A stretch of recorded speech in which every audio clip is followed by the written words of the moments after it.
c'est un réel plaisir d'être parmi vous ce soir. Donc avant de commencer ma présentation qui s'intitule le syndrome coronaire aigu, je tiens à éclaircir certaines choses. Donc j'ai vu le programme de cet après-midi, donc vous avez parlé d'accident vasculaire cérébral. Cette question a été traitée par le professeur Rafei. Et donc ce que je voulais éclaircir, c'est que ce que fait l'athérosclérose pour le cerveau, elle le fait aussi pour le myocarde. D'accord. Donc l'athérosclérose, gardez en tête que c'est un phénomène qui touche toutes les artères de l'organisme, les artères de moyen calibre. Donc du coup, on va la trouver un peu partout et ses répercussions sont un peu partout. Donc du coup, quand on parle d'un accident vasculaire cérébral ischémique, on peut parler aussi d'un accident vasculaire ischémique myocardique. C'est le sujet d'aujourd'hui, c'est le topo d'aujourd'hui. Donc sans trop tarder, donc on commence classiquement par la définition. Donc la définition d'un infarctus en 2017, c'est la définition récente de la Société européenne de cardiologie. Donc le terme d'infarctus du myocarde doit être utilisé lorsqu'il existe des preuves de lésion myocardique dans un contexte clinique d'ischémie myocardique aiguë. La lésion myocardique, quand on parle de lésion myocardique, c'est tout simplement une élévation des troponines, un marqueur de nécrose cellulaire myocardique qui est responsable de cette lésion myocardique. Donc je reviens à l'athérosclérose coronaire cette fois-ci, qui constitue la principale cause de l'infarctus du myocarde dans 90% des cas. Donc ce phénomène d'athérosclérose qui est inflammatoire, il est étroitement lié à l'exposition aux facteurs de risque cardiovasculaire. Donc quand on dit facteurs de risque cardiovasculaire, c'est l'HTA, c'est les facteurs majeurs. L'HTA, le diabète mal équilibré, l'hypercholestérolémie et surtout le tabac. Donc plus on est exposé aux facteurs de risque cardiovasculaire, plus ce phénomène d'athérosclérose est accéléré, et ce qui explique le fait d'avoir un infarctus à un âge encore plus jeune ces derniers temps. Donc le diagnostic du syndrome coronaire aigu, donc on passe à l'étape diagnostique. Donc le diagnostic du syndrome coronaire, rappelez-vous, est essentiellement clinique. Il n'y a pas de biologie. Donc dans 90% des cas, c'est un diagnostic, quand on va voir tout à l'heure, on va plus détailler, c'est un diagnostic d'interrogatoire. Donc, les sociétés savantes de cardiologie et de cardiologie interventionnelle, dans un souci de délai de prise en charge, comme vous le savez, donc ils ont séparé le terme d'infarctus en deux entités importantes. Le syndrome coronaire aigu avec une surélévation permanente du segment ST, c'est ce qu'on appelle le SCA-ST+, et le syndrome coronaire aigu sans surélévation permanente du segment ST, l'ST-. Donc, d'un point de vue anatomopathologique, le premier, qui est le syndrome coronaire avec surélévation permanente du segment ST, il correspond à une occlusion coronaire complète. Donc l'interruption brutale du flux coronaire, donc responsable d'un infarctus du myocarde. Et le syndrome coronaire aigu sans surélévation permanente du segment ST, il correspond d'un point de vue anatomique, anatomopathologique, à une occlusion partielle de l'artère coronaire. Donc le syndrome coronaire aigu, rappelez-vous, c'est une urgence. Ce n'est pas une pathologie chronique, donc c'est un accident ischémique aigu. Donc c'est une urgence, comme a dit le professeur Ravé pour l'accident vasculaire cérébral. Quand on a time is brain, donc là, time is muscle. Le temps, c'est du muscle maintenant. Ce n'est plus le cerveau, on passe au muscle maintenant. C'est le même principe. Donc la complication la plus redoutable dans le syndrome coronaire, c'est vrai que c'est l'infarctus, c'est l'affarcissement du myocarde, mais surtout la mort subite. C'est une complication rythmique grave. Vous avez des malades qui restent la nuit chez eux et le matin, on les réveille, on n'arrive pas à les réveiller. Ils ont fait une mort subite. Vous avez des patients qui peuvent faire une mort subite sur un terrain de sport, c'est des dissections des artères coronaires, ils font des infarctus et hop, donc c'est la complication rythmique la plus redoutable.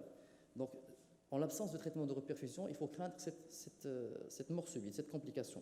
Donc, toujours classiquement d'un point de vue épidémiologique. Donc, les études récentes et les nouvelles recommandations, les toutes récentes, ils nous précisent que l'incidence du syndrome coronaire aigu avec surélévation permanente du segment ST est inférieure à l'incidence du syndrome coronaire aigu sans surélévation du segment ST. Donc c'est moins fréquent, d'accord, mais c'est plus grave. Donc ils ont noté dans des études épidémiologiques, toutes récentes aussi, qu'il y a une diminution de la mortalité par le syndrome coronaire aigu avec surélévation permanente du segment ST. Et les auteurs, ils ont précisé que cette diminution de la mortalité en aigu et à long terme secondaire au syndrome coronaire aigu avec surélévation du segment ST, elle était due à l'utilisation de nouveaux antiagrégants plaquettaires, ce qu'on appelle les antiagrégants plaquettaires modernes, qui ne sont pas commercialisés encore au Maroc, c'est le ticagrelor et le prasugrel. C'est dû aussi au recours au traitement de reperfusion qui est plus accessible un peu partout. Et quand on parle de traitement de reperfusion, c'est la thrombolyse et l'angioplastie primaire. Mais c'est surtout l'angioplastie primaire. D'accord ? Donc la mortalité, bien que cette mortalité on a observé une diminution de la mortalité dans le cadre du SCA, on dit SCA ST+, Mais cette mortalité reste quand même élevée. On a 4 à 10% de mortalité intra-hospitalière et une mortalité à 1 an qui est de 10%. C'est quand même des chiffres qui sont élevés. Donc d'un point de vue physiopathologique, je ne veux pas être lent, mais c'est des éléments, même si détaillés, c'est important. Donc comment on peut avoir une sténose coronaire athéromateuse? Donc tout commence par une dysfonction endothéliale. Suite à un spasme, la dysfonction endothéliale, il y a le passage des lipides circulants dans le sang qui passent dans le sous-endothélium et ça crée une réaction inflammatoire. C'est important, concentrez-vous. Réaction inflammatoire. Cette réaction inflammatoire, qui dit réaction inflammatoire, dit appel des cellules monocytes, des macrophages, qui vont phagocyter cet excès de lipides et qui vont se transformer en cellules spumeuses. C'est des cellules engorgées de lipides. Donc ces cellules spumeuses vont s'organiser en des stries lipidiques. Alors schématiquement, les stries lipidiques, c'est des traits parallèles, jaunes, riches en cellules, riches en lipides. Alors c'est la première étape de la formation de la plaque d'athérome. Donc ces stries lipidiques, ils vont s'organiser en une vraie plaque d'athérome. Et quand je dis plaque d'athérome, une vraie plaque d'athérome, c'est une plaque avec un centre qui est riche en lipides et une périphérie qui est formée d'un tissu élastique qui va consolider cette plaque, qui va protéger le contenu hautement thrombogène lipidique avec la circulation de sang. Donc on est au niveau de l'intima. Donc en gros, schématiquement, ça ressemble à un œuf au plat. Quand vous mettez un œuf au plat dans une poêle, vous avez le jaune au milieu et le truc blanc qui entoure. C'est exactement une vraie plaque d'athérome. Donc avec le temps et avec l'exposition aux facteurs de risque cardiovasculaire, il se produit une fragilisation du tissu élastique qui couvre le contenu lipidique hautement thrombogène et du coup il se produit une érosion. Avant l'érosion, donc il se fragilise et tu as une augmentation du volume de la plaque avant l'érosion, une augmentation du volume de la plaque et du coup c'est responsable d'un retentissement hémodynamique. On est là, on est dans cette étape-là. Donc le volume va devenir plus grand de la plaque d'athérome et ça va retentir sur le flux, sur la circulation du sang. Donc il y aura une hypoperfusion du myocarde et par des forces dynamiques, pression de perfusion, et tachycardie, etc., il se produit une rupture, voire une érosion de cette plaque qui protégeait le contenu lipidique. Qu'est-ce qui se passe? Donc, on va mettre en contact le contenu lipidique qui est hautement thrombogène avec la circulation du sang. Il se produit dans un premier temps l'agrégation plaquettaire. Donc, on appelle de plaquettes, les plaquettes adhèrent entre elles, s'agrègent, formation d'un clot plaquettaire qui va encore réduire la lumière de l'artère coronaire. Alors, après, ce clot plaquettaire va être consolidé par de la fibrine qui pourra occlure totalement l'artère coronaire. À ce moment-là, c'est pour ça qu'on parle d'un accident. C'est brutal, c'est une interruption brutale du flux coronaire qui est responsable, d'un point de vue électrique, d'un sus-décalage. Après la cascade d'ischémie, donc c'est beaucoup d'étapes avant l'apparition de la douleur, il y a un sus-décalage complet du segment ST qui est permanent. Maintenant, quand le thrombus n'est pas complètement occlusif, donc il y a un petit passage du sang, ça correspondrait sur le plan électrique à un non-ST+, c'est-à-dire un ST-, un syndrome coronaire avec un sens du décalage permanent du segment ST. Maintenant, toujours en plus simple. Alors, en plus simple, vous avez en haut une artère coronaire normale. Au milieu, vous avez ici une plaque d'athérome qui est sténosante, riche en lipides, qui est stable. Donc, il n'y a pas de thrombus. Et par contre, là, vous avez une plaque d'athérome qui est rompue, avec un thrombus qui ferme totalement l'artère. Ça c'est en plus simple. C'est en plus simple. Donc, après avoir parlé un peu de la physiopathologie, donc, on passe directement au diagnostic positif et je tiens à rappeler ça et j'insiste tout le temps. On insiste d'ailleurs avec toute l'équipe du service pendant le staff du matin. On insiste pour les internes et les résidents. Le diagnostic d'un syndrome coronaire aigu, c'est un diagnostic de l'interrogatoire. C'est la douleur thoracique. On appelle ça infarctoïde. C'est le maître symptôme. Il n'y a pas un autre outil pour faire le diagnostic. Donc, si vous êtes devant un malade qui vous dit « je suis hypertendu, j'ai un diabète mal équilibré, je fume » et qui vient avec la main sur la poitrine, ou vous décrit des précordialgies, une douleur qui est typique infarctoïde, c'est comme on a tous étudié à la faculté il y a longtemps, douleur précordiale au niveau du précordial, ou rétrosternal, qui irradie vers la mâchoire, vers le membre supérieur gauche, et donc c'est une douleur qui est dite typique. Devant cette description de douleur et la présence de facteurs de risque cardiovasculaire, on ne va pas envoyer le malade faire des bilans biologiques. Donc on est à coup sûr, il faut dire attention, on est devant un syndrome coronaire aigu. Alors ces symptômes qui est de la douleur, qui est le maître symptôme, il peut être accompagné par une symptomatologie des fois qui est trompeuse. Parce que le malade il décrit une douleur, il vient, il est en train de vomir, il est en sueur, et il a des épigastralgies, et l'interne de garde, ou les gens la nuit surtout, on peut se tromper, on peut se planter. On va dire que c'est une symptomatie digestive, c'est une symptomatie d'ulcère gastrique, ça arrive. Hein. Et du coup, ça peut être une cause de retard de diagnostic. Mais si on est conscient qu'on présente des facteurs de risque cardiovasculaire et on comprend que c'est la douleur d'un infarctus, on s'en fout des signes secondaires. Et il faut absolument noter le début de la douleur. Quand est-ce que la douleur a démarré? Parce qu'il y a des délais de revascularisation. Si jamais c'est un sus-décalage segment ST, il faut savoir qu'il ne faut pas dépasser certains délais pour être bénéfique pour le myocarde. D'accord? Donc il est important de dater le début de la douleur. Ça a commencé avant 12 heures, il y a 3 jours, il y a 5 jours, parce que ça va conditionner l'attitude thérapeutique par le cardiologue et le cardiologue interventionnel. Donc toujours, il faut demander aux patients, toujours de façon systématique, les facteurs de risque cardiovasculaire. Parce que ça rejoint un peu la physiopathologie. Quand on dit que c'est un malade qui a beaucoup de facteurs de risque cardiovasculaire et qui fait une douleur, a plus de probabilité d'avoir, devant cette présentation clinique, d'avoir un syndrome coronaire plutôt que quelqu'un qui ne fume pas, qui n'est pas diabétique, qui n'a aucun facteur de risque. Il peut venir avec la même douleur et ça, on peut douter, on peut se dire attention, ça peut être autre chose. Ça peut être l'estomac, mais bon, mais il faut toujours garder en tête que devant cette douleur qui est typique, le syndrome coronaire aigu en premier. Oui. Oui.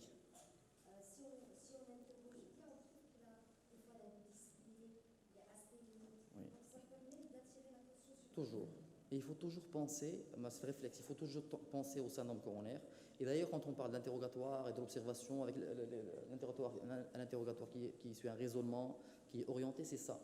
Donc, tu as des facteurs de risque cardiovasculaire, donc ça augmente la probabilité. Tu as une douleur, donc tu as beaucoup d'éléments qu'il faut rassembler dans l'interrogatoire pour augmenter la probabilité de diagnostic, pour être sûr qu'on est dans ce diagnostic et non pas ailleurs. Donc, l'examen clinique, avant l'examen clinique, toujours dans l'interrogatoire. Donc il faut poser des questions précises, rapides, sans perdre du temps, notamment rechercher les contre-indications à la thrombolyse. On sait très bien, on est au Maroc, on n'est pas en Europe. Les centres de cardiologie interventionnelle ne sont pas toujours disponibles, encore moins les cardiologues interventionnels. Donc la thrombolyse trouve sa place chez nous. Donc quand on pose la question au malade, est-ce que vous saignez quelque part? Est-ce que vous faites est-ce que vous avez des rectoragies? Est-ce que vous avez des mélénas? Est-ce que vous avez une cirrhose? Est-ce que vous avez, madame, des ménorragies?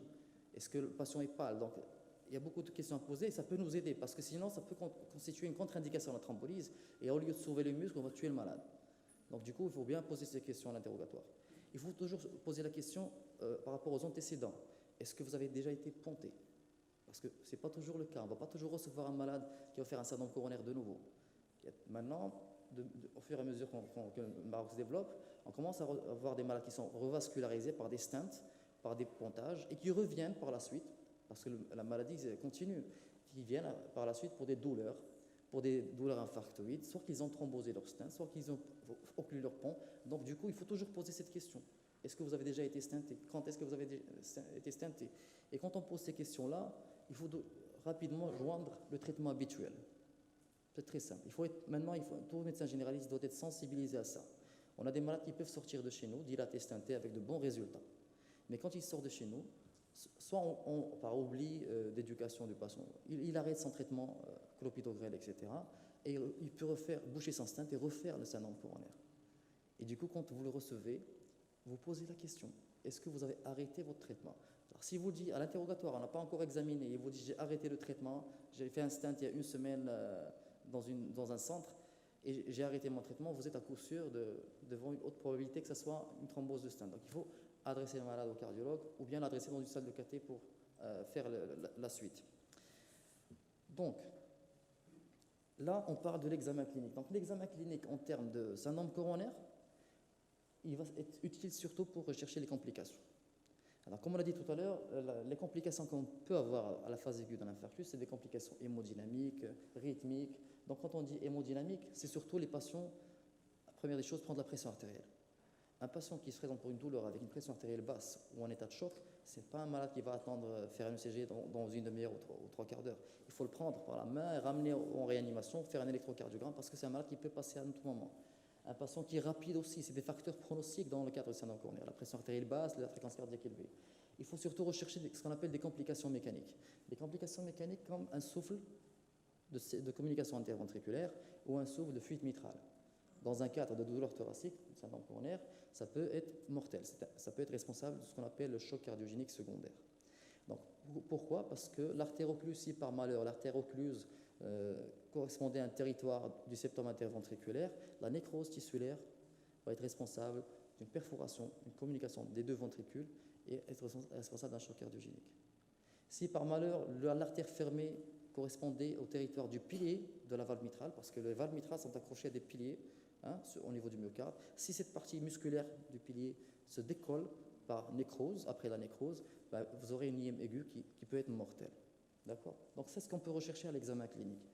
Puis, il faut aussi palper les pouls, parce que des fois, il faut rechercher l'extension de l'athérosclérose. Comme j'ai dit au début, ce n'est pas une artère qui touche que les artères à destinée cérébrale, mais ça touche les artères de tout l'organisme. Donc il ne faut pas traiter le cerveau et laisser le cœur. Il ne faut pas traiter le cœur et laisser, pas ausculter les carotides. Donc on peut découvrir un souffle carotidien et envoyer le malade par la suite à un neurologue. Donc du coup, il faut rechercher l'atteinte polyartérielle, des patients polyartériels. Donc là, on passe aux choses plus pratiques.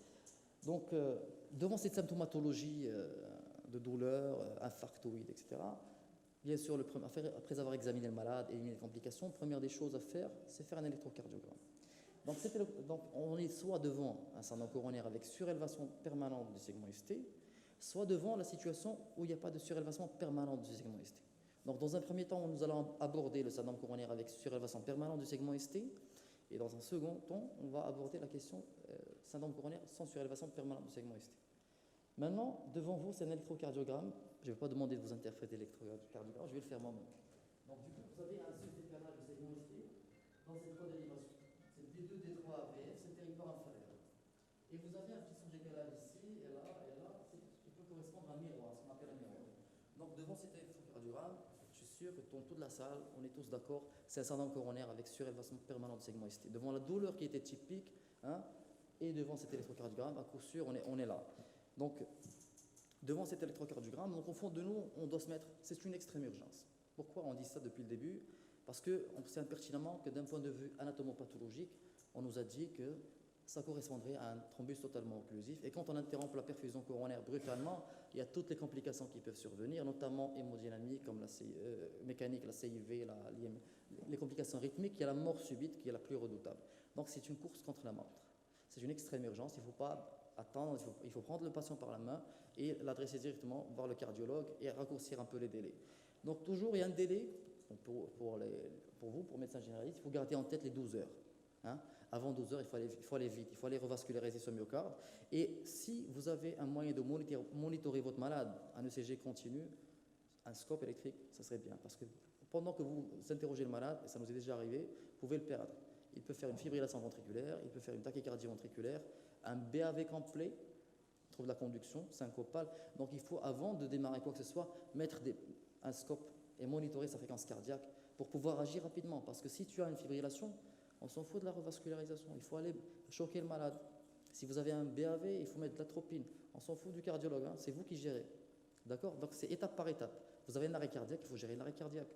Donc il faut tout gérer d'abord. Donc il faut d'abord éliminer les extrêmes urgences en scopant le malade, en mettant en place un monitoring, saturation, électrocardiogramme, pression artérielle et une voie veineuse périphérique. Et à ce moment-là, on peut démarrer le traitement. Et quand on dit démarrer le traitement, c'est toutes les sauces qui peuvent fluidifier le sang. Les antiagrégants plaquettaires, que vous connaissez tous, le clopidogrel, l'aspirine dose de charge et les anticoagulants, notamment l'enoxaparine. Et puis, adresser le malade pour une revascularisation en urgence. Donc, je n'ai pas dit adresser le malade en salle de cathé en urgence, mais dire revascularisation. Bon, ça va dépendre des moyens, de là où on est, et on va voir par la suite. Donc, le time is muscle. Donc, je suis obligé de le dire aussi. Professeur Rafay a dit time is brain, time is muscle. Donc, il y a beaucoup d'analogies. Donc, j'ai choisi pour vous donc, un cas réel. C'est une coronarographie qu'on a réalisée chez nous au service cette année. Donc, c'est une patiente qui est venue, donc c'est un cas réel, donc un infarctus inférieur. Donc, quand on, avec un sous-décalage complet, avec un sous-décalage permanent du segment ST, là, je l'ai mis exprès parce que, on voit une fois, ça correspond à ce qu'on étudie dans les cours. C'est une occlusion complète de l'artère coronaire. Donc, ça, c'est le diagnostic. Ça, le bout que vous voyez en noir, c'est le segment proximal de la coronaire droite. Mais juste après, vous avez la ligne du point. Vous avez vu, l'interruption est brutale du produit contraste. Donc, on est devant une occlusion totale de l'artère coronaire. Donc, ce qu'on a vu sur l'électrocardiogramme, ce n'est pas l'ECG de cette malade, mais on avait un ECG d'un infarctus inférieur, pour être honnête. Donc, ce qu'on a fait, donc voici la deuxième étape. On a passé un guide et on a mis un stent. Donc, un ballon. Bon, je vous épargne toutes les étapes techniques de la revascularisation. Ça, c'est l'apanage du cardiologue et du cardiologue interventionnel. Mais pour vous, juste pour vous montrer comment on travaille, qu'est-ce qui se passe pour votre malade, si on peut le dresser. Vous avez le guide dont je vous cite en bas, et vous avez un truc qui gonfle noir, c'est un métal, c'est le stent. On le met au niveau de la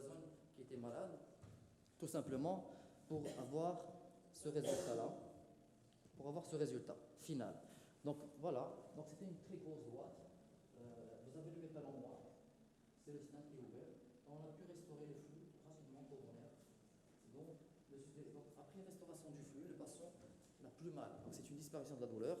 Le patient n'est pas encore sorti de l'auberge, mais au moins on a ouvert l'artère et il faut le surveiller par la suite dans l'unité de soins intensifs. Donc quand on a dit tout à l'heure, devant un patient qui se décale, on l'envoie faire une revascularisation, que ce soit une angioplastie primaire, ce qu'on appelle une angioplastie primaire, qui n'est pas précédée d'une thrombolyse, ou bien le thrombolyser. Donc le deuxième choix qu'on avait, c'était la thrombolyse. Actuellement, et heureusement, on a des produits qui sont plus maniables. C'est des produits qui sont déjà préparés. C'est la métallyse, la tenectéplase. Elle est présente à Casablanca, dans d'autres villes. Et le professeur Rafi vous a présenté le cas qui a été thrombolysé, l'accident vasculaire cérébral. C'est le même produit. D'accord? Donc l'avantage, c'est que c'est facile à utiliser. Donc la seringue est graduée. Vous allez injecter le bolus en fonction du poids, en IV direct. Donc la simplicité d'utilisation, donc en fonction du poids, la thrombolyse, comme son nom l'indique, va liser le thrombus, donc ça va vous permettre de fluidifier le sang, de déboucher l'artère dans 50% des cas. Mais comme son nom l'indique, ça va agir qu'au niveau du thrombus. Mais il y aura toujours la plaque d'athérome responsable de ce thrombus qui est instable et qui va donc nécessiter une coronarographie avec la pose de stent. Donc la différence, c'est qu'au début, on traite et le thrombus et le stent en angioplastie primaire, mais quand vous thrombolysez le malade en premier, donc vous allez d'abord traiter le thrombus, ouvrir l'artère et par la suite faire une coronarographie et aller mettre un stent pour restaurer le flux et colmater la plaque, traiter la plaque qui est le primum movens de la maladie. Donc c'est l'athérothrombose. Malheureusement, la thrombolyse peut s'accompagner des fois de complications hémorragiques et surtout cérébrales. Bien que c'est un peu rare avec ces nouveaux produits, mais parce qu'ils sont fibrinospécifiques, mais quand ça arrive, c'est dramatique. On a vu des cas, des jeunes, 42 ans, qui se décalent et qui ont été thrombolysés. Malheureusement, c'est la question de malchance. Ils font des hémorragies cérébrales avec des inondations ventriculaires et c'est irrécupérable. Et c'est très moche. Donc du coup, voilà, ça rejoint un peu, ce que je dis, rejoint un peu des données de la littérature. Ils ont comparé l'angioplastie primaire primary PCI versus fibrinolysis. Donc total stroke, c'est accident vasculaire cérébral. Vous avez, quand vous thrombolysez le malade, vous avez 3 fois plus de risque d'avoir un AVC qu'avec l'angioplastie primaire avec un TPI significatif. Donc tout ça, pas pour casser la thrombolyse, parce qu'on fait de la cardiologie interventionnelle, mais non. C'est juste pour vous dire que si vous avez le choix entre faire une angioplastie primaire et thromboliser le malade, ne réfléchissez pas beaucoup. Envoyez le malade pour une angioplastie primaire. Maintenant, si vous n'avez pas de salle de cathé, vous n'avez pas de cathétériseur présent, il ne faut pas laisser le malade. Revascularisez-le rapidement par la thrombolyse. D'accord? On peut prendre ce risque d'accident vasculaire cérébral, ischémico-hémorragique, mais sur une centaine de malades, on va sauver beaucoup. On va sauver beaucoup. Donc là, je voulais juste parler des critères. Quand on revascularise les malades par thrombolyse ou par angioplastie primaire, il y a des critères, ce qu'on appelle les critères de reperfusion. C'est des critères qui nous rassurent, nous, cardiologues et cardiologues interventionnels, du succès de ce qu'on a fait. Quand on thrombolise les malades ou qu'on pose un stent, le fait d'avoir ça, c'est ce qu'on appelle la RIVA. Vous allez, surtout les externes qui étaient avec nous au service, ils vont se reconnaître. La RIVA, c'est le rythme idioventriculaire accéléré. Tout simplement, et sans trop compliquer les choses, ça c'est un rythme, c'est un P, le rythme normal. Okay, ça c'est le rythme normal. Vous voyez là des ventricules gras qui sont plus amples et plus larges et qui ne sont pas précédés par des P. Donc c'est une espèce de tachycardie ventriculaire qui est lente. Ce n'est pas la TV, mais c'est une RIVA. C'est ça la RIVA. Cette présence de complexes extransistole larges qui sont suivis et qui ne dépassent pas les 100 battements par minute. Donc ce n'est pas une tachycardie ventriculaire non soutenue, mais plutôt un rythme idioventriculaire que l'on voit souvent quand il y a un succès de revascularisation en phase aiguë d'un infarctus, quand on thrombolise ou quand on ouvre l'artère par le stent. Le fait de voir ça, ça veut dire qu'on a bien le muscle a bien répondu donc on a revascularisé dans les délais. Donc on a bien fait.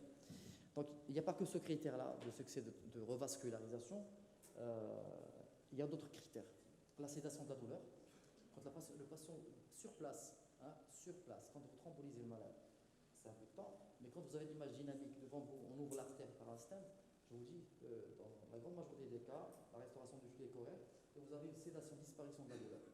Et dès que le malade rentre en unité de soins intensifs du service, vous avez progressivement une régression du sus-décalage du segment ST.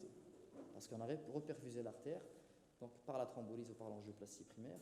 Il y a une régression du sus-décalage du segment ST. Il y a l'ARIVA qu'on peut observer, le malade est en unité de soins intensifs ou même des fois sur la table de gâté. Il est monitoré, scopé, et on peut voir cet aspect-là. Nous, on est rassuré, on sait que c'est une RIVA, donc il ne faut pas choquer, on ne donne rien du tout. Donc on est juste rassuré que les choses vont bien. Parfois, on peut trouver des extrasystoles ventriculaires qui sont fréquentes. Pas dans le cadre d'une RIVA, mais un peu qui apparaissent et qui disparaissent. Ça aussi, c'est un signe de reperfusion. Qui apparaissent et qui disparaissent, on scope toujours, parce que le malade doit être monitoré depuis son admission. Et puis, il y a le pic précoce des troponines. Alors, quand un malade se décale, bien sûr, on n'a pas besoin de faire des troponines pour faire le diagnostic. Comme on l'a dit, c'est un diagnostic clinique. Mais dans le cadre du bilan que l'on réalise en unité de soins intensifs, la fonction rénale, etc., on demande des troponines. Pourquoi on demande des troponines? Bon, quand on revascularise en phase aiguë, le pic précoce, c'est-à-dire qu'on ne va pas trouver 2 de troponine ou 3, mais on peut trouver 100. Mais ça ne doit pas alarmer, c'est un critère de reperfusion. D'accord? Et puis, une fois le malade stable, donc on introduit son traitement progressivement, et donc il doit être sous clopidogrel, aspirine, ça c'est le relais, un traitement de sortie. Le bêta-bloquant, c'est important aussi parce qu'il a un effet sur la pression artérielle, il baisse la pression artérielle, il a un effet sur tout le système adrénergique. Donc un effet anti-arythmique puisqu'il va prévenir la survenue de troubles du rythme, surtout la première phase qui est toujours à risque. Vous avez le ramipril, c'est un IEC, c'est un vasodilatateur qui va baisser la pression artérielle, surtout chez les malades qui gardent des pressions artérielles un peu élevées et viser des chiffres tensionnels, comme a dit le professeur Bell, à 135-80 chez le coronarien, avec des statines et traiter le diabète et les autres facteurs de risque cardiovasculaire. Maintenant, on a fini avec le syndrome coronaire aigu avec surélévation permanente du segment ST, donc on a été un peu bref sur ça. Maintenant, on va passer au deuxième volet qui est le syndrome coronaire aigu sans surélévation permanente du segment ST. Donc, comme son nom l'indique, sur cet électrocardiogramme, je reviens toujours à l'interrogatoire. C'est la même douleur, précordiale, rétrosternale, rien ne change. Donc, c'est un syndrome coronaire. Mais ce qui change, c'est ça. Donc, comme on l'a dit au début, il y a 2 entités. Il y a l'entité avec sus-décalage du segment ST et sans sus-décalage, parce qu'il y a une différence de prise en charge par rapport au délai. C'est toujours 2 urgences. Donc, pour le SCA sans sus-décalage du segment ST, cette fois-ci, on n'a pas de sus-décalage, mais on a plutôt des troubles de repolarisation, ce qu'on appelle des troubles de repolarisation. Ça peut être des anténégatives, mais dans des territoires qui sont contigus, c'est-à-dire qui sont homogènes. Par exemple, là, en V5, V6, V1, VL, c'est le territoire latéral. Devant la douleur thoracique, avec des entités négatives. Je prends le micro. Donc, devant des entités négatives, devant la douleur qui est précordiale, qui est, comme on dit, angineuse, typique, avec un électro comme ça, des entités négatives en latéral, on est à coup sûr que c'est un syndrome coronaire aigu, sans surélévation du segment ST, donc ST-, c'est un ST-, dans le territoire latéral. Et c'est aussi localisateur. Comme tout à l'heure, on avait un sus-décalage en inférieur, et donc ça correspondait à une coronaire droite. Maintenant, on a des entités négatives en latéral, et ça correspond à une CX, ça correspondrait à une circonflexe. D'accord? Donc, mais quand on dit syndrome coronaire aigu sans surélévation permanente du segment ST, il n'y a pas que les entités négatives. D'accord? Donc, rappelez-vous, vous avez toujours la douleur qui est là, mais on peut avoir un sous-décalage du segment ST. Le segment ST avec un sous-décalage. Mais quand vous avez un sous-décalage segment ST, rappelez-vous, il y a un réflexe qu'il faut toujours avoir. Ça peut être un miroir d'un sus-décalage du côté opposé. Comme on a vu sur le premier électrocardiogramme, le sus-décalage était clair, mais il y avait un miroir à côté. Donc si jamais par malheur, on voit que le sous-décalage et on ne cherche pas le miroir ailleurs, on peut prendre notre temps et le malade va infarcir, il va faire toutes les complications brutales. D'accord? Donc du coup, devant un sous-décalage, il faut toujours chercher un sus-décalage du segment ST. Troisième élément, on peut avoir un sus-décalage du segment ST, mais il est transitoire. C'est-à-dire, il vient aux urgences avec la douleur typique, un sus-décalage du segment ST, et le temps de le ramener au service pour décider de la revascularisation, on l'installe et l'infirmière refait de l'électrocardiogramme, le CG se normalise, ou là il se transforme en des T négatives. Donc ça, c'est un sus-décalage du segment ST transitoire. C'est pour ça qu'au début de la définition, je parlais d'un sus-décalage permanent. D'accord? Là, c'est transitoire. Donc c'est une forme d'ST-. Le quatrième élément, c'est un ECG normal. Tout pour vous dire que le diagnostic du syndrome coronaire aigu, c'est un diagnostic clinique. Ni l'électrocardiogramme, ni les troponines, rien. Si vous êtes médecin, généraliste, spécialiste, vous avez devant vous un patient qui a des facteurs de risque cardiovasculaire et qui présente une douleur que je vous jugeais typique, c'est un syndrome coronaire. Il faut le prendre comme tel. Ok?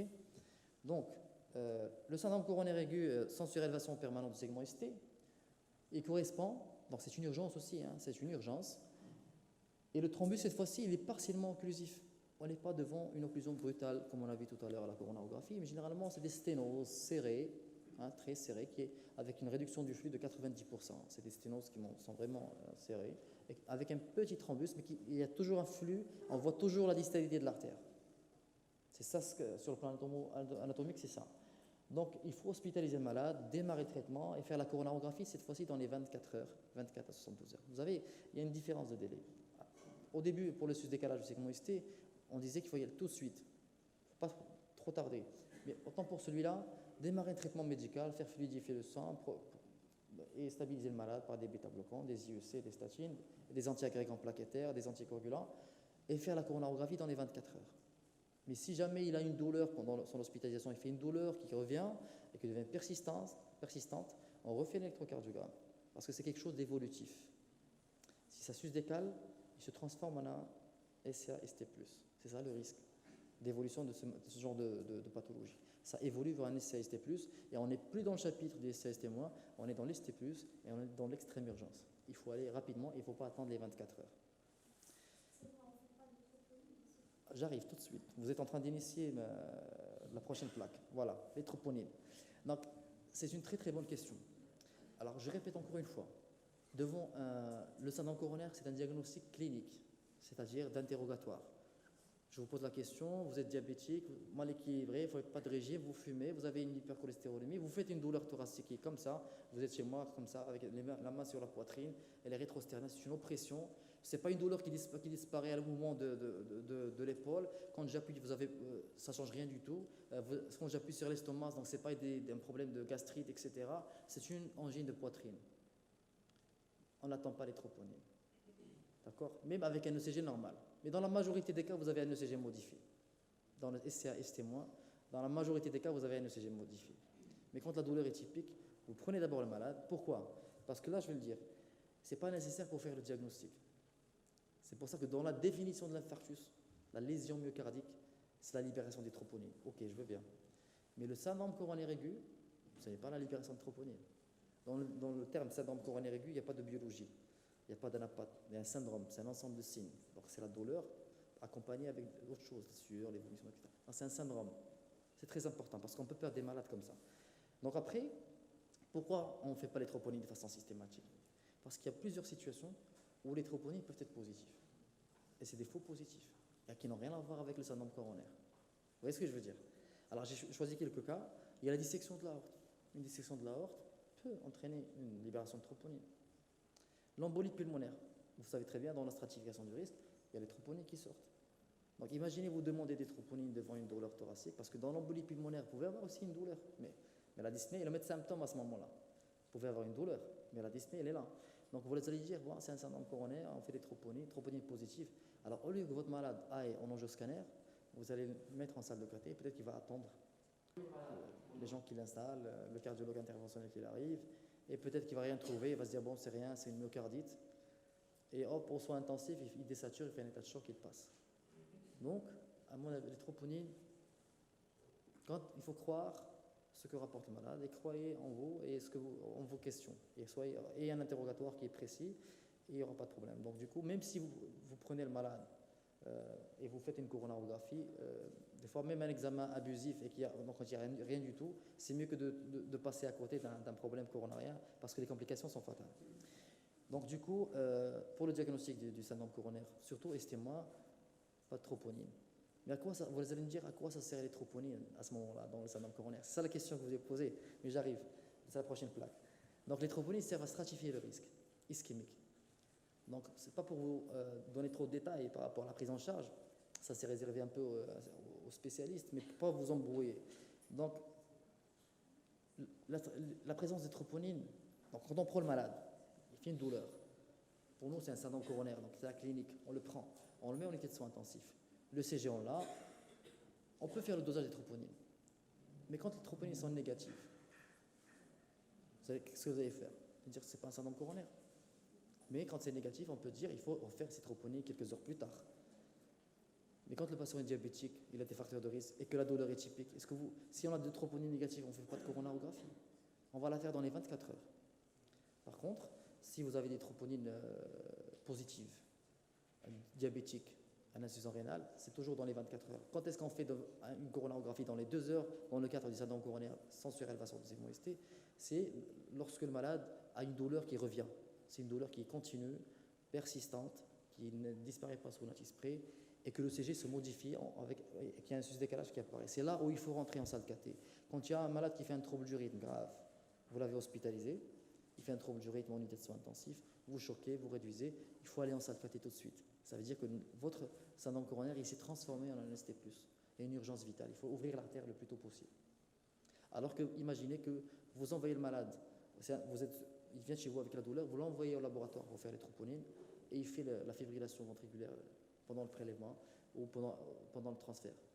C'est moche. Il faut prendre le malade et stratifier le risque pendant l'hospitalisation. C'est à ça que ça sert les troponines. D'accord? Donc, en plus de ça, la valeur des troponines a une valeur pronostique. Ça rejoint toujours la définition et la physiopathologie. Alors, les troponines, c'est un marqueur de nécrose tumorale. Plus c'est important, plus la taille de l'infarctus est importante. Et plus la taille de l'infarctus est importante, plus les dégâts sont méchants. Plus la taille du myocarde qui est nécrosé est importante, et plus le VG va être défaillant. Donc c'est un marqueur pronostique. Donc c'est toujours lié à la mortalité. Plus on a une taille d'infarctus qui est importante, plus la mortalité est importante. Et ça a été prouvé par des études d'imagerie, écho et IRM. Donc surtout, le dosage de troponine ne doit pas retarder la prise en charge, parce que la prise en charge, ce n'est pas que de l'envoyer en salle cathé. La prise en charge, c'est de l'installer, de le monitorer, de traiter la douleur, de le prendre une voie veineuse, et donner des anticoagulants plaquettaires, de surveiller le malade, le scope. Ça, c'est une prise en charge. Mais nous, en tête, pour nous, la prise en charge, c'est toujours aller ouvrir l'artère. Moi, ça commence dès le premier contact médical. OK? Là, on passe à un élément aussi qui est important, l'échographie cardiaque. À quoi ça sert une échographie cardiaque dans le cadre du syndrome coronaire et quand est-ce qu'il faut la faire? Donc, l'échographie cardiaque, elle nous renseigne toujours sur des éléments qui sont importants. Premièrement, il va évaluer la fraction d'éjection du ventricule gauche. Donc, il va nous donner une idée sur les dégâts. Comme on a dit, la troponine, facteur pronostic. Là aussi, on va voir, quand on a une bonne fraction d'éjection, on se dit, c'est vrai qu'il y a un syndrome coronaire, l'artère est bouchée quelque part, mais le myocarde est toujours là, donc il n'y a pas de nécrose. On va avoir les troubles de la cinétique. Tout à l'heure, on a vu des entrées négatives dans le territoire latéral. Quand on fait l'échographie sur des coupes de la paroi antérolatérale et latérale, on va voir une hypokinésie. Le territoire qui souffre, qui reçoit moins d'oxygène, il ne va pas se contracter correctement quand un territoire qui est bien perfusé. Donc sur l'échographie, ce contraste, on le voit. Donc quand les territoires latéraux souffrent, on sait très bien que ça correspond à ce qu'on a vu sur l'électrocardiogramme, et on est à coup sûr que c'est la circonflexe qui est malade. Pourquoi c'est important à connaître? Dans le cadre lorsqu'il n'y a pas de sus-décalage, c'est-à-dire on a le temps de faire. Pourquoi c'est important? Parce que des fois, quand on fait la coronarographie, on trouve un malade tritrianculaire. Où là, par exemple, il y a une IVA qui est serrée et une circonflexe qui est serrée. Mais avec l'électrocardiogramme et les troubles de la cinétique de l'échographie, on sait impertinemment que c'est la circonflexe qui est coupable de cet infarctus. Donc s'il faut agir, il faut agir sur l'artère circonflexe pour pouvoir traiter ce malade, l'urgence. Et après, on peut faire l'autre artère. Donc c'est un élément orientateur de la zone d'ischémie. Donc l'échographie, dans certaines situations, comme le syndrome coronaire aigu avec surélévation du segment ST, quand la douleur est intense, elle peut éliminer la dissection de l'aorte. Parce que ça arrive, même si c'est rare, parce que la douleur thoracique, comme on l'a dit tout à l'heure, ça peut être beaucoup de choses. Parce qu'une dissection de l'artère coronaire, on a dit au début que c'est l'athérosclérose dans 90% des cas. On n'a pas dit 100%. Bon, les 10% qui restent, il y a l'embole sur l'artère saine, une embole qui ferme l'artère, mais il y a aussi la dissection. Une dissection spontanée de l'artère coronaire peut être occlusive et provoquer un surélévation du segment ST. Une dissection de l'aorte étendue aux artères coronaires, il peut donner ça. Donc, dans ce cas-là, pourquoi on va faire l'échographie dans le cadre du CAST+, sans retarder la prise en charge? Parce qu'on a un doute. Parce que quand on a pris la pression artérielle, il y avait une asymétrie tensionnelle. Parce que quand on a ausculté le malade, il n'y avait pas un souffle de CIV, mais il y avait un souffle de fuite aortique aiguë, qu'il n'y avait pas auparavant. Donc, il y avait des signes en rapport avec une dissection. Donc ça, ce n'est pas pour vous embrouiller, mais ça peut arriver. Ce n'est pas toujours le cas. Et CAST+, c'est pas toujours une dissection de l'aorte, hein, c'est très rare, c'est extrêmement rare, mais il faut le garder en tête. Donc quand vous examinez vos malades et vous avez un doute, faites l'échographie. Même si on retarde un peu la prise en charge, faites l'échographie. Demandez au cardiologue de faire l'échographie. Mais quand ce n'est pas le cas, vous avez une tension correcte là, c'est un CAST+, c'est de l'athérosclérose, qui est une érosion de plaques. D'accord? C'est ça l'intérêt de faire une échographie dans cette phase. Et puis, le bilan biologique. Bien sûr, aucun bilan biologique ne doit retarder la prise en charge. On est tous d'accord. On peut même des fois faire des prélèvements en salle de cathé. C'est-à-dire le malade est en salle, en train de préparer, on fait le prélèvement. Il faut tout faire. Premièrement, on fait l'évaluation de la fonction rénale. Parce que comme vous le savez, le produit de contraste qu'on injecte, il est des fois néphrotoxique, donc il ne faut pas dépasser certaines doses. C'est pas cette dose dépendant aussi, hein. C'est en fonction du poids aussi. Donc on n'injecte pas beaucoup généralement, mais il vaut mieux avoir une fonction rénale avant l'injection pour voir est-ce que c'est notre produit de contraste qui a aggravé la fonction rénale, ou bien c'est un malade qui a une insuffisance rénale. Les diabétiques généralement au stade de complications dégénératives ont déjà une insuffisance rénale qui n'est pas connue. Et du coup, si on arrive à voir la créate avant de faire la coronarographie, on sait très bien que... Donc aussi, je passe rapidement, il y a la calémie en cas de vomissement, l'hypocalémie peut être grave. L'hémoglobine, dans la numération formule, est très important, elle peut nous renseigner sur un saignement. Si le malade saigne, il a une hémoglobine basse, il fait des rectorragies, alors qu'il ne sait pas, ou il a des mélénas il ne va pas nous dire ça, mais si on trouve une hémoglobine basse, on peut ne pas thrombolyser par exemple. Le bilan lipidique pour rechercher les autres facteurs de risque cardiovasculaire et la glycémie à jeun. Rapidement, il y a des formes cliniques. Hein. On ne reçoit pas toujours le malade comme ça, ICA, douleur typique. On peut recevoir des malades sans douleur ou des douleurs atypiques. C'est des causes de retard de prise en charge. C'est des douleurs il va te dire, c'est des épigastralgies, c'est un picotement, mais ça, c'est pas tout le monde. Mais il faut faire attention pour le sujet âgé et le diabétique. Quand vous avez un sujet âgé ou un diabétique qui a 30 ans de diabète, il fait n'importe quoi au niveau du thorax, c'est un syndrome coronaire. Donc, on voyait ça, pensez au syndrome coronaire, faites au moins un électrocardiogramme. D'accord? Et puis, il y a des formes compliquées d'emblée, il y a les arrêts cardio-respiratoires directs. Il fait une douleur, arrêt cardiaque. Donc, il faut prendre en charge selon les recommandations d'arrêt cardiaque. D'accord? Et puis, des patients qui viennent en choc cardiogénique, il faut prendre en charge d'abord le choc cardiogénique et aller ouvrir l'artère. Il y a les syndromes coronaires aigus sur les blocs de branche gauche et des ECG qui ne sont pas contributifs. Et à ce moment-là, il ne faut pas thromboliser le malade. Parce qu'on va exposer le malade à un risque hémorragique sans être sûr que c'est un infarctus, parce que le CG est modifié. Donc du coup, c'est des malades qui doivent subir une angioplastie primaire. Donc le traitement est pratiquement le même. Et surtout lutter contre les facteurs de risque cardiovasculaire, traiter un diabète, baisser les pressions artérielles, traiter l'hypercholestérolémie, favoriser un peu d'activité sportive, 30 minutes, 5 fois par semaine. Donc voilà, je termine. Alors, pour conclure, l'athérosclérose, rappelez-vous, c'est la principale cause du syndrome coronaire. Le diagnostic du syndrome coronaire aigu, il est clinique, d'accord? Le dosage des troponines ne doit pas retarder la prise en charge. Et le traitement de reperfusion protège contre la mort subite, qui est la complication la plus redoutable. Et bien sûr, l'importance du traitement médical, qu'il ne faut pas oublier, et la lutte contre les facteurs de risque cardiovasculaire, qui est la prévention. Je vous remercie.